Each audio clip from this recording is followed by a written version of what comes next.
Special series में एक बार फिर से आपका स्वागत है। इस एपिसोड में हम उन प्रश्नों को देखेंगे जो आपकी परीक्षा के लिहाज से बेहद महत्वपूर्ण साबित हो सकते हैं। तो चलिए शुरुआत करते हैं। रातापानी टाइगर रिजर्व किस राज्य में स्थित है? ए महाराष्ट्र, बी मध्य प्रदेश, सी उत्तराखंड, डी असम। इस प्रश्न का सही उत्तर है विकल्प बी मध्य प्रदेश। चलिए देखते हैं इसके विश्लेषण को। हाल ही में रातापानी टाइगर रिजर्व को भारत में 57वें टाइगर रिजर्व के रूप में अधिसूचित किया गया है। यह मध्य प्रदेश राज्य में स्थित है। अगला प्रश्न है, अंतर्राष्ट्रीय चीता दिवस कब मनाया जाता है? ए 30 नवंबर, बी 1 दिसंबर, सी 4 दिसंबर, डी 10 दिसंबर। इस प्रश्न का सही उत्तर है विकल्प सी 4 दिसंबर। चलिए देखते हैं इसके विश्लेषण को। अंतर्राष्ट्रीय चीता दिवस प्रतिवर्ष 4 दिसंबर को मनाया जाता है। अगला प्रश्न है, डिजिटल इंडिया राज्य परामर्श कार्यशाला उत्तर प्रदेश के किस जिले में आयोजित की गई थी? ए मेरठ, बी सिद्धार्थनगर, सी लखनऊ, डी आगरा। इस प्रश्न का सही उत्तर है विकल्प सी लखनऊ। चलिए देखते हैं इसके विश्लेषण को।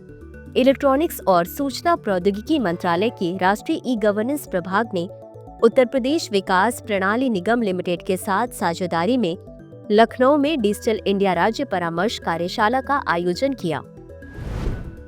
अगला प्रश्न है, वित्तीय वर्ष 2023-24 के अंत तक DAY-NRLM के तहत ग्रामीण परिवारों को संगठित करने का अपेक्षित लक्ष्य क्या है?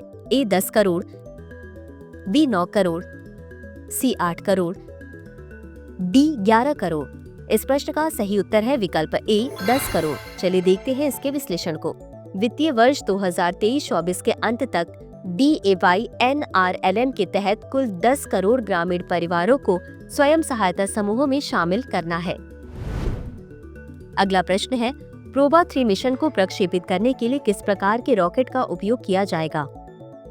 ए GSLV Mk3, बी एरियन 5, सी फाल्कन 9, डी PSLV XL। इस प्रश्न का सही उत्तर है विकल्प डी PSLV XL। चलिए देखते हैं इसके विश्लेषण को। प्रोबा 3 मिशन को प्रक्षेपित करने के लिए ध्रुवीय उपग्रह प्रक्षेपण यान यानी PSLV XL का उपयोग किया जाएगा।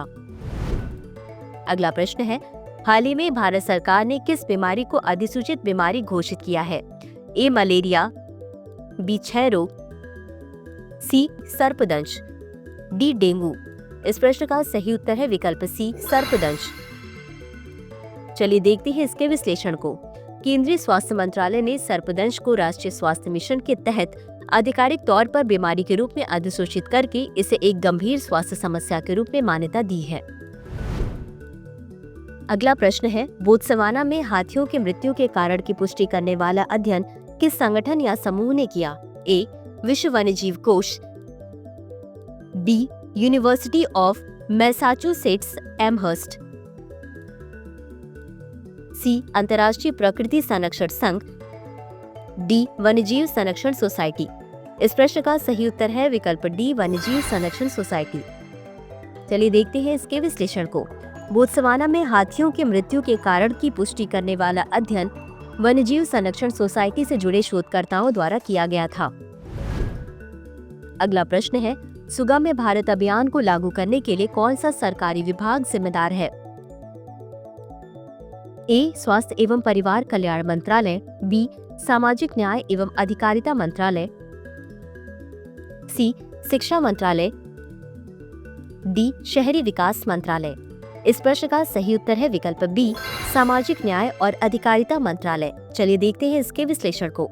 सुगम्य भारत अभियान विकलांग व्यक्तियों के सशक्तिकरण विभाग द्वारा कार्यान्वित किया गया है।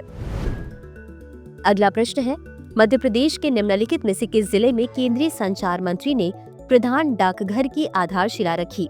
ए अशोकनगर, बी छतरपुर, सी डिंडोरी, डी राजगढ़। इस प्रश्न का सही उत्तर है विकल्प ए अशोकनगर। चलिए देखते हैं इसके विश्लेषण को। केंद्रीय संचार मंत्री ने मध्य प्रदेश के अशोकनगर जिले में प्रधान डाकघर की आधारशिला रखी। अगला प्रश्न है, किस प्रसिद्ध लेखक ने पहली बार ब्रेन रोट शब्द का प्रयोग किया था? A Henry David Thoreau, B Mark Twain, C Ralph Waldo Emerson, D. Emily Dickinson. इस प्रश्न का सही उत्तर है विकल्प ए, हेनरी डेविड थोरो। चलिए देखते हैं इसके विश्लेषण को। ब्रेन रोट शब्द का सर्वप्रथम प्रयोग हेनरी डेविड थोरो ने वर्ष 1854 में अपनी कृति वाल्डेन में किया था। तो चलिए अंत में देखते हैं आज के अभ्यास प्रश्न को। MH-60R हेलीकॉप्टरों के लिए उपकरण और सहायक प्रणालियों के लिए अनुमोदित सौदे की अनुमति लागत क्या है? ए. $500 मिलियन, बी. $3 बिलियन, सी. $1.17 बिलियन या डी. $2 बिलियन। इस प्रश्न का उत्तर कमेंट बॉक्स में जरूर दें। आज के लिए बस इतना ही। धन्यवाद।